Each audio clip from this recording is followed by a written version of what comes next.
Hello, and welcome to Trans-Canadian Episode 3.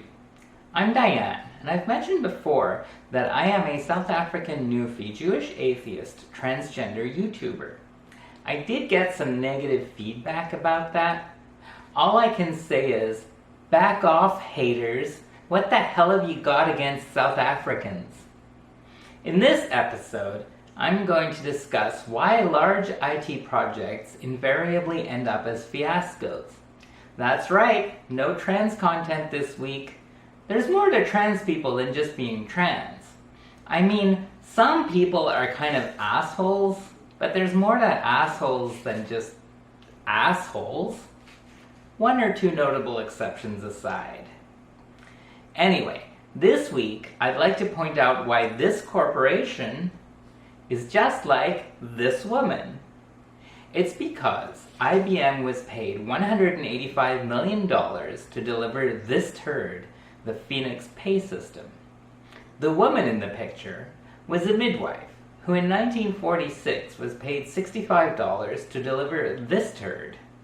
By the way, I'm told Trump doesn't like this picture of himself, so I'll try not to use it again. Really, the Canadian government should have hired the midwife instead of IBM.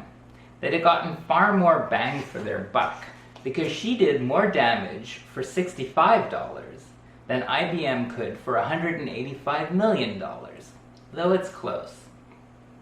I'm trained as an electrical engineer, but have worked in software my entire career, and I'd like to help you understand why large IT projects are inevitably fiascos.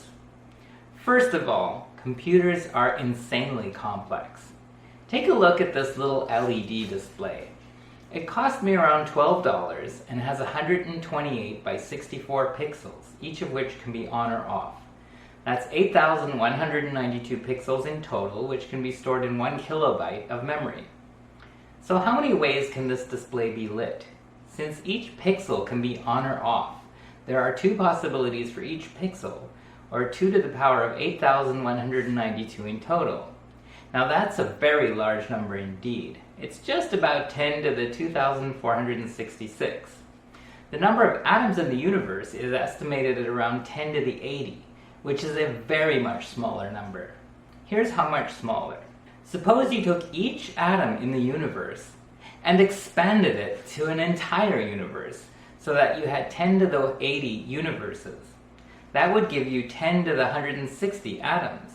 Still nowhere near our number.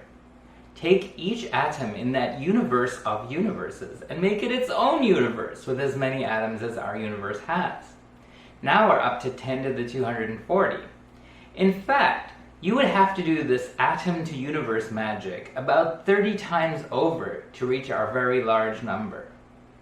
Here is a random 128 by 32 pattern of dots. I can confidently state that nobody has ever seen this specific pattern before. Indeed, it has never appeared in the universe before, and will likely never appear again unless somebody copies this video. Don't you feel special? And that's just 1K of memory. The average computer has millions of times as much memory as that. So the number of possible states is absolutely staggering. It's unimaginable. That's one reason software is so hard. Combinatorial explosion. A second reason that large IT projects are always fiascos is that they're large IT projects. Some people think that writing software is a science, or even more laughably, engineering. It is not. Oh sure, it uses scientific and engineering principles, but at its core, it's a craft, maybe even an art. And if you have something amazing to build, you hire an artist skilled in science and engineering. You certainly don't hire a large multinational, or, God forbid, a committee. A third reason that large IT projects are always fiascos is that the companies contracted to produce them are never held accountable for failures. Actually, they profit from their failures. IBM's original contract for the Phoenix Pay System was $5.7 million, but they eventually ended up getting $185 million. Not only that, they were paid millions more to fix their own broken system. IBM was essentially paid to polish their turd. Why didn't the government of Canada sue IBM for delivering a non-working system? Good question. Maybe this guy felt burned once getting between a corporation and the law. Although, maybe not. I heard that he felt the signs at 24 Sussex that read, "No trespassing, violators will be prosecuted," were too unfriendly. So he had them changed to, "No trespassing, prosecutors will be violated." Hey, don't get mad. While I'm basically a liberal at heart, and this guy is my natural nemesis, you have to admit that Trudeau makes it far too easy to joke at his expense. But never fear, I'd mock Andrew Scheer's personality too, if he had one. Well, that was doom and gloom, so here's something positive. I'm going to tell you how to avoid IT fiascos. First, don't ever have more than 3 people working on the initial version of a software project. All good software originally came from a small team. Unix? Essentially 2 main people. Linux? 1 person originally.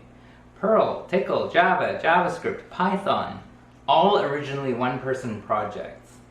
Sure, once a software project is designed and somewhat mature, you can have other people work on it, but anything that starts out with more than 3 developers is going to be crap.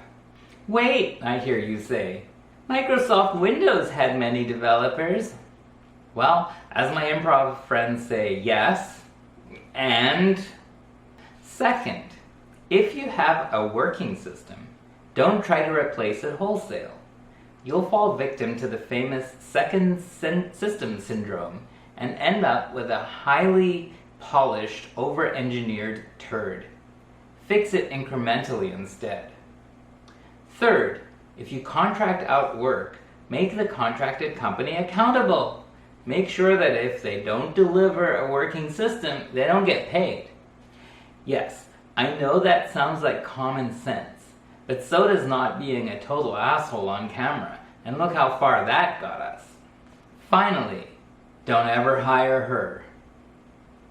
Anyway, that's it for this episode. I hope you've learned something interesting.